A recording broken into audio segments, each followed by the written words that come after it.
राजीनामा फिर्ता हामी त ज्यान दिन तयार छौँ हामी त ज्यान दिन तयार छौँ हामी ल सुदन गुरुङ फिर्ता आउनुपर्छ हाम्रो गृहमन्त्रीको फेरि त्यो ठाउँमा चाहिँ बस्नुपर्छ यो त पार्टीभित्रको चलखेल हो पार्टी मिडियाको चलखेल होला भित्र पार्टीभित्रको चलखेल होला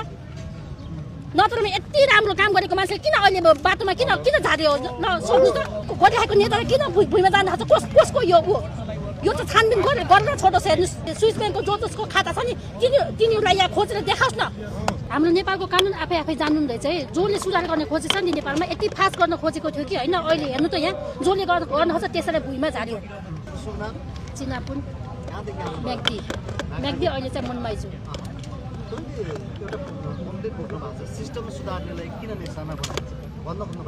त्यो अब के गर्ने हाम्रो नेपालको कानुन आफै जान्नु हुँदैछ है जसले सुधार गर्ने खोजेछ नि नेपालमा यति फास्ट गर्न खोजेको थियो कि होइन अहिले हेर्नु त यहाँ जसले गर्न खोज्छ त्यसैलाई भुइँमा झार्यो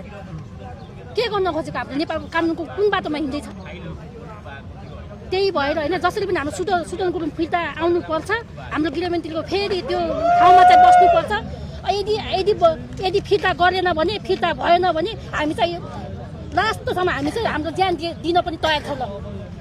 तपाईहरु पनि पहिलाको जुन पुरानो एउटा प्रवृत्ति थियो त्योभन्दा अलिकति फरक पनि देखिनु भन्छु तपाईँलाई त्यहाँभन्दा अगाडि जे प्रश्नहरू उठ्यो उहाँमाथि त्यसको छिटोभन्दा छिटो छानबिन गरेर के हो सत्य तथ्य पत्ता लगाएर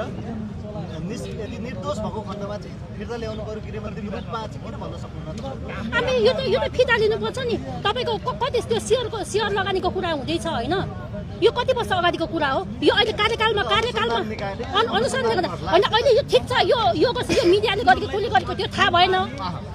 होइन तर पनि उसको कार्यकालमा हुँदै होइन उसले कार्यकालमा हुँदै त्यहाँ सेयर लगानी गरेको भए होइन त्यो कहाँबाट यो स्रोत कहाँबाट आयो भने त्यो कुरा छानबिन होस् न त्यो त जमानाको कुरा हो तपाईँको सम्पत्तिको छानबिन गरेर तपाईँले आएसो सबै देखाउन सक्नुहुन्छ मैले सक्छु